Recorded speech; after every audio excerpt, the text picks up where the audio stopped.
Buonasera da Sicilia 24, i titoli del telegiornale. Spari in pieno giorno a Siracusa, gambizzato un 48enne che lotta per la vita in ospedale al vaglio della polizia, i filmati dei sistemi di videosorveglianza della zona. Catania, Sigilli, a un ristorante asiatico, riscontrate gravissime carenze igienico-sanitarie, trovato il latte conservato nei contenitori del detersivo. Dopo la sospensione del manager Croce prosegue l'ispezione ministeriale all'ASP di Trapani per lo scandalo dei referti istologici in ritardo. Nel mirino gli ultimi provvedimenti dell'ex dirigente. Dopo la visita del ministro Urso a Siracusa, la CGIL ribadisce i dubbi sul futuro del petrolchimico di Priolo. Il segretario regionale Mannino parla al nostro TG. Canottaggio paralimpico, il catanese Carmelo Barcella si impone agli Open di Roma e stabilisce il record mondiale sulla distanza dei 2000 metri indoor, il record italiano nei 500 metri. Calcio, il Catania si aggiudica il derby al provinciale contro il Trapani e centra l'8º risultato utile consecutivo. Finisce 3-0 per i rossazzurri e per i Granata. È piena crisi, Antonini esonera Torrente, dice decisione inevitabile.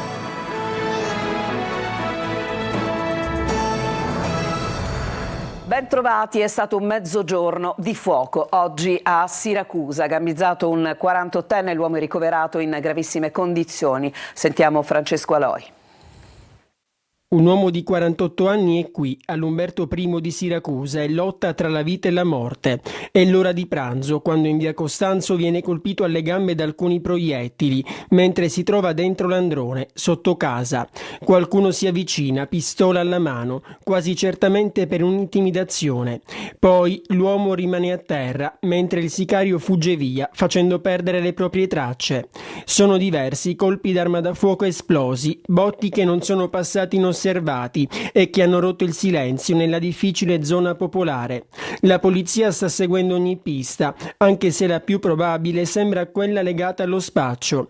La vittima, già nota alla giustizia, infatti avrebbe precedenti per droga. È proprio questa, a 2 passi dal parco di Bosco Minniti, è una delle piazze di spaccio più attive della zona nord della città, in ambito malavitoso, chiamata Bronx. Intanto continua la caccia degli investigatori al sicario, anche se pare che nella zona non ci siano telecamere. Ha rapinato prima una coppia di turisti di cinesi, poi un marocchino nella zona pedonale di via Maqueda a Palermo. Quest'ultimo, nonostante fosse finito a terra, spinto per terra appunto dal rapinatore, che nel frattempo gli aveva strappato il cellulare dalle mani, è riuscito a raggiungere l'aggressore bloccandolo. È nata una colluttazione, poi sono intervenuti gli agenti di polizia che hanno arrestato il malvivente, il giovane, che ha colpito più vittime a bordo di uno scooter elettrico e ha accusato di rapina e furto con strappo. E ancora una notizia da Palermo: la Cassazione ha respinto il ricorso e diventa definitiva la condanna di Salvatore Emanuele Faraone, 25 anni di Partinico, con l'accusa di tentativo di omicidio, danneggiamento e resistenza a pubblico ufficiale nei confronti di 2 carabinieri. L'accusa ha retto in tutti e 3 i gradi di giudizio e per il giovane quindi esecutiva la pena di 7 anni e 8 mesi di reclusione. A Catania, Sigilli in un ristorante asiatico, gravissime le carenze igienico-sanitarie che sono state riscontrate. Sentiamo. Quando la task force coordinata dalla polizia è entrata in questo ristorante di cucina asiatica nel centro storico di Catania, la scena che si è presentata ai loro occhi non ha lasciato dubbi sulla totale assenza di requisiti igienico-sanitari necessari per lavorare. E infatti all'interno del locale, vicino al mercato di Piazza Carlo Alberto, hanno trovato 100 litri di latte conservato in 5 grandi contenitori di detersivi per le pulizie, 36 kg di prodotti non tracciati, gravi carenze igienico-sanitarie, diverse violazioni in materia di sicurezza sul lavoro e l'impianto elettrico carente di manutenzione. Il titolare e i dipendenti dormivano nel sottotetto dell'attività, a terra e in letti di fortuna. Per le violazioni e le irregolarità riscontrate, il locale è stato chiuso e multato per 21.000 euro. Oltre all'assenza delle procedure HACCP, la mancanza di spogliatoi per i dipendenti e dei requisiti minimi strutturali, non è stato possibile risalire all'esatta provenienza di carne, preparati di carne, pesce già cotti, perché mancavano i documenti di tracciabilità. Gli alimenti sono stati distrutti e sul ristorante apposti i sigilli. L'attività non potrà riprendere fino al ripristino delle condizioni prescritte dai medici dell'ASP. E prosegue l'ispezione ministeriale all'ASP di Trapani per lo scandalo referti istologici in ritardo, nonostante il manager Croce sia stato sospeso nel mirino. Ci sono i suoi ultimi provvedimenti. Manlio Viola. L'assessorato regionale alla salute passerà al vaglio la legittimità di tutti i provvedimenti firmati dal manager dell'ASP di Trapani Ferdinando Croce nelle ultime ore del suo incarico antecedenti la notifica della sospensione e l'avvio della procedura di decadenza. Si tratta di una dozzina di incarichi di primariato e di ben 2 concorsi banditi nelle ore in cui era ormai chiaro che sarebbe scattato il provvedimento di sospensione. Non basta, al vaglio andranno anche altre delibere assunte nelle settimane trascorse da quando è esploso lo scandalo a quando la regione ha deciso di adottare il provvedimento. La vicenda è quella dei 3.308 referti istologici in ritardo, 206 dei quali riportanti diagnosi di tumore. Uno scandalo per il quale Schifani ha chiesto scusa e ora sottolinea come invece non lo abbia fatto Croce. La relazione degli ispettori regionali parla di gravi carenze gestionali proprio da parte di Croce. La prima relazione degli ispettori ministeriali, sulla quale contava il manager, va nella medesima direzione, anche se l'ispezione è ancora in corso. Ma Fratelli d'Italia continua a difendere il manager. Al punto il deputato trapanese Giuseppe Bica sostiene che Croce ha fatto bene il suo lavoro all'ASP. Un fatto è certo che lui si è attivato quando è venuto a conoscenza del tema, ha coinvolto anche esponenti dell'assessorato regionale, quindi ci sarebbe da comprendere meglio quali e quanti sono le sue responsabilità. Non è un caso che Croce, nel momento in cui subisce questo procedimento, tiene duro, diciamo, nel senso che sostiene che lui ha agito correttamente e bene e che addirittura preannuncia che molto probabilmente effettuerà un ricorso, quantomeno difenderà quella che è la sua posizione. Da Roma però rimbalzano notizie sull'ispezione ministeriale non favorevoli al manager, così come trapela l'umore del ministro Schillaci che non ha preso bene la brutta figura fatta al Question Time su questa vicenda per effetto di un'informativa parziale arrivata proprio da Trapani. Medici in trincea, la denuncia di Vincenzo Piso che punta il dito contro gli operatori di strutture sanitarie pubbliche e private. Nel catanese omissioni e normative violate con gravi ipotesi di reato. Sentiamo Tonino De Mana. Medici di medicina generale tartassati dalla burocrazia da tempo e ogni giorno si aggiunge qualcosa di nuovo ed è come sparare sulla Croce Rossa. Usa toni forti Vincenzo Piso, uno dei tanti medici catanesi in trincea, alle prese con aggressioni, burocrazia e normative che a volte non sembrano siano rispettate a dovere da parte di strutture pubbliche e private. È il caso di un paziente di Aci Catena che si era recato in ospedale per la frattura di 2 dita del piede. Dopo oltre 5 ore d'attesa, radiografie e visita ortopedica, il malcapitato è stato invitato a recarsi dal medico curante per il rilascio del certificato telematico di malattia INPS e per la prescrizione della terapia da seguire. Gli viene assegnata una prognosi di 30 giorni e viene dimesso. Qual è il problema? Qui viene fuori una grave omissione che in realtà poi è una prassi ormai diventata, un'omissione di norme nazionali, di norme regionali e di norme del codice deontologico. Lei che comunque non aveva visitato il paziente? Ovviamente no, infatti la certificazione proprio per norma di legge è a carico del medico che visita il paziente, quindi il medico che visita il paziente deve fare una diagnosi, deve dare una prognosi e deve dare la terapia. Secondo Piso si configurano almeno 3 reati. L'omissione del rilascio della certificazione di malattia con certificato telematico per il paziente, l'omissione della prescrizione della terapia o dell'assegnazione dei farmaci e l'istigazione a commettere un reato di falso in sostanza per quanto riguarda il medico di medicina generale. Adesso a Palermo per la serie Periferie abbandonate andiamo allo Sperone che annaspa tra disagi sociali, spaccio di droga e disoccupazione. Marco Gullà.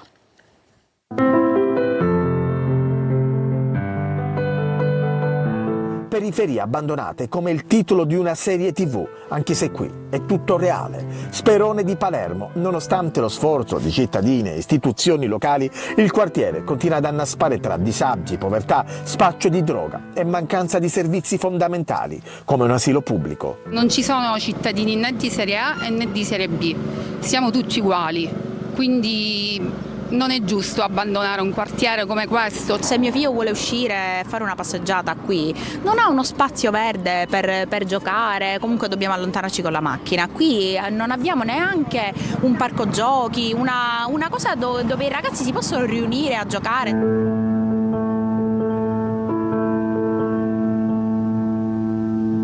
Allo Sperone manca un asilo nido pubblico da oltre 40 anni. Le mamme sono costrette a rimanere a casa e a non poter lavorare perché non possono pagare un asilo privato. Abbiamo sperato vedendo mettere i pilastri, abbiamo creduto, i fondi PNRR sarebbero una certezza, eppure anche qui diventano un dubbio, una realtà forse impossibile per questo luogo, non si capisce perché. E se mancano anche aree ricreative e parchi, non manca invece lo smercio di droga, soprattutto di crack. E allora le strade che portano all'inferno con accesso direttamente dallo Sperone sono infinite. Magari ci sono certe volte in cui sei assistito, senti le istituzioni presenti e poi momenti in cui proprio cade tutto. Ma i ragazzi hanno bisogno di stare per strada, non davanti al telefonino tutta la giornata, e non hanno spazi in cui poter stare insieme.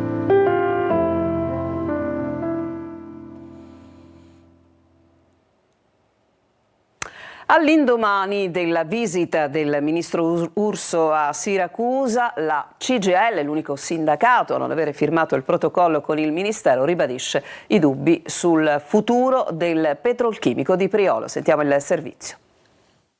Sul futuro del petrolchimico di Priolo il ministro Urso a Siracusa ha rassicurato tutti, tranne la CGIL, l'unico sindacato che non ha ancora firmato il protocollo d'intesa per la transizione green. Con questo piano si dismette l'impegno dell'intero sistema paese italiano rispetto alla chimica di base, che è invece strategica per l'intero apparato industriale del nostro paese. E poi se guardiamo in concreto gli effetti che questo piano avrà soprattutto in Sicilia e soprattutto a Siracusa, è un effetto deleterio. Per la CGIL quindi nessuna certezza su cosa ne sarà del petrolchimico tra i più grandi d'Europa. Il titolare delle imprese nella sede di Confindustria ha detto che sul tavolo ci sono 2 miliardi di euro che garantiranno tutela di lavoro e ambiente.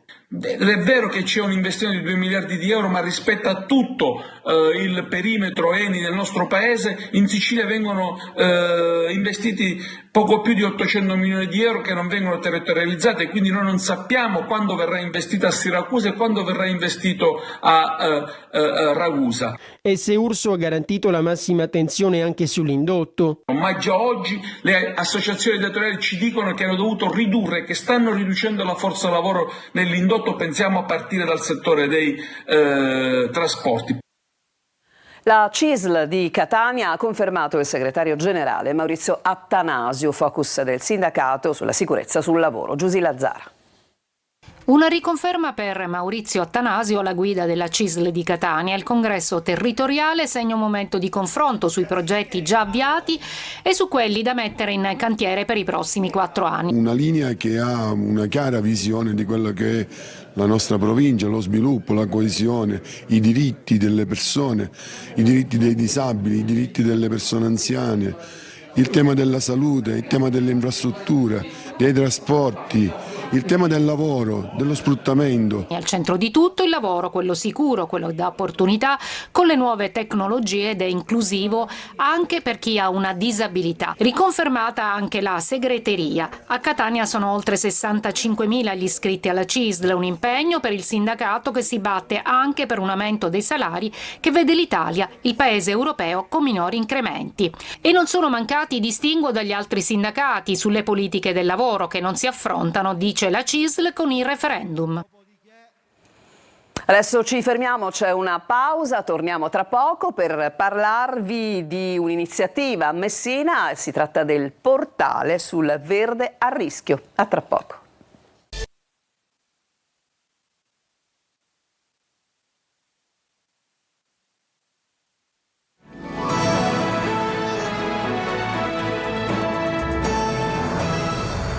Seconda parte del nostro telegiornale a Messina, attenzione puntata sugli alberi, soprattutto quelli pericolanti e a rischio. Nasce infatti una piattaforma digitale attraverso la quale i cittadini possono conoscere e segnalare gli alberi a rischio. Francesco Triolo.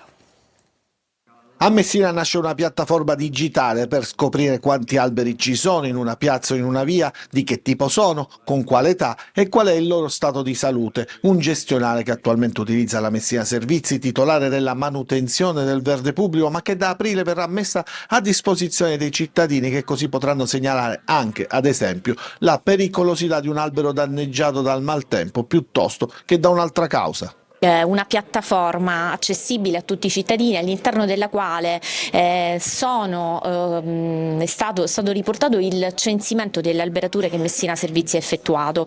Questo è un modulo del gestionale che utilizziamo noi per le attività che portiamo avanti giornalmente col contratto di servizio. Ogni cittadino all'interno di questo gestionale potrà consultare singolarmente, potrà avere la mappa di tutte le alberature presenti in città. Un tema sentito e d'attualità soprattutto negli ultimi giorni, caratterizzati dal maltempo. Sono diversi infatti gli alberi danneggiati dal vento e dalla pioggia. Dal 2021, quando è iniziato il monitoraggio in città, sono state abbattute 392 alberature e piantumate 1127 nuove piante, più le oltre 1.500 di Forestamè. Una delle zone più a rischio è quella della circonvallazione, dove ci sono 495 alberi e 4 milioni di euro a disposizione per un monitoraggio in corso con Forestale e Sovrintendenza. Ennesimo record mondiale nel canottaggio paralimpico per Carmelo Barcella, il catanese che si è imposto agli Open di Roma, stabilendo nuovamente il record mondiale sulla distanza dei 2000 metri indoor, il record italiano nei 500 metri. Sentiamo Orazio Longo. 12:21:01, nuovo record mondiale di canottaggio nei 2000 metri lo ha stabilito Carmelo Barcella, campione paralimpico catanese dell'Associazione Sportiva Iride Onlus Catania durante il Championship Italy Open di canottaggio indoor, una sorta di campionato mondiale paralimpico svoltosi a Roma al Foro Italico. Barcella, tesserato per la Rowing Team, ha replicato per la terza volta consecutiva il primato mondiale nella categoria PR1 e si è imposto anche nei 500 metri, stabilendo il nuovo record italiano. Ho pensato come il film Over the Top, mi sono girato il cappellino, ho acceso la mia forza fisica e mentale e ho ottenuto questo record del mondo davanti a un pubblico numerosissimo che ci acclamava e ci applaudiva. È stato davvero bello. Dopo i successi romani, Barcella è già tornato ad allenarsi per i prossimi impegni sportivi. Adesso mi sto preparando per la gara dei 30 minuti, è una gara molto dura perché è una gara temporale e non bisogna mai mollare. Ancora complimenti a Barcella, noi ci fermiamo, c'è un'altra pausa, poi torniamo con una nutrita pagina dedicata al calcio.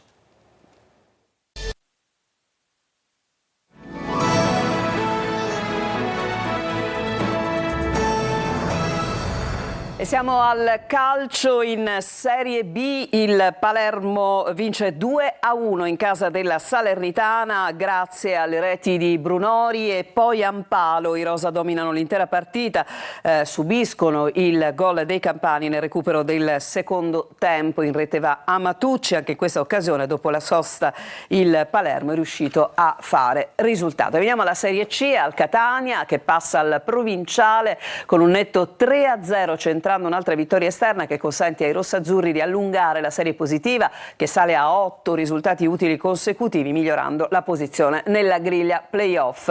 Anastasio, Lunetta e Frisenna siglano le reti per i rossazzurri, per il Trapani però è davvero crisi nera. Antonini esonera Torrente e proprio Antonini lo sentiamo al nostro microfono nel dopopartita, al microfono di Marco Carli. La partita di oggi le ha fatto cambiare completamente opinione, abbiamo già anticipato dopo la conferenza stampa la notizia dell'esonero dell'allenatore. Beh, decisione ormai inevitabile visto come soprattutto la partita è stata persa e in maniera assolutamente meritata e praticamente senza giocare il secondo tempo, e credo che la squadra lo abbia di fatto esonerato da sola, quindi purtroppo è una decisione che dobbiamo prendere, lui tanto non si dimetterà mai, l'ha detto, perché è convinto di star facendo un ottimo lavoro portandoci quasi in Serie D, e quindi purtroppo è una decisione che a questo punto deve prendere la società. E adesso al Catania, in particolare le parole, sempre nel dopo partita, questa volta di Michele Napoli, vice allenatore dei rossazzurri. Credo che sia stata una partita che l'abbiamo legittimata in lungo e in largo, soffrendo un po' nel primo tempo su qualche situazione che magari c'era da soffrire, però credo che la squadra ha dimostrato poi di giocare e vincere questa partita dominandola. La squadra sta crescendo, la squadra è una squadra più matura, più consapevole delle proprie possibilità e vogliamo continuare a crescere, vogliamo continuare a fare bene per arrivare a fine campionato nel migliore dei modi e poi prepararci per l'altro mini campionato che si appresterà ad iniziare. È questo che ci sta portando a fare questi risultati, questa consapevolezza, questa forza di gruppo, questa forza di squadra, l'aver recuperato dei giocatori che ti permettono di avere qualche situazione di ricambio in più. Dopo le vittorie contro Giuliano e Altamura, il Messina è ancora in corsa per lo spareggio salvezza. Sergio Colosi. Il Messina, cinico e disperato, raccoglie 7 punti in 4 giornate, 6 nelle ultime 2, realizzando complessivamente 9 reti. Sono i numeri di una squadra per nulla rassegnata alla retrocessione, prima ancora del possibile fallimento societario. A quest'ultima ad oggi non sembrano esserci segnali contrari, con Sissé e Sciotto spariti dalla scena, irrintracciabile il primo e infastidito il secondo. Dopo Giuliano il Messina continua a lanciare segnali di vita e batte anche l'Altamura. Tecnico e squadra provano a stimolare una società fantasma, fin qui per nulla interessata a trattative di cessione, salvo lasciare buchi nei pagamenti e penalizzazioni. Sul campo il Messina vive il momento migliore della stagione. 3 gol all'Altamura con Luciani Bomber ritrovato, che costringe alla seconda panchina consecutiva i più esperti De Sena e Costantino. Crimi, Buchel e Petrucci è un trio di centrocampo che assicura dinamismo e giocate di qualità, come nel caso del raddoppio dell'ex Brindisi. Le parate di Krapicas, compreso il rigore di Leonetti, non hanno mai riaperto la partita e, come spesso accade per il pomeriggio perfetto, c'è voluta anche una buona dose di fortuna sui pali colpiti da Ganfornina e Rizzo. E con questo servizio si chiude questa edizione di Sicilia 24. A tutti voi grazie per averci seguito. Buona serata.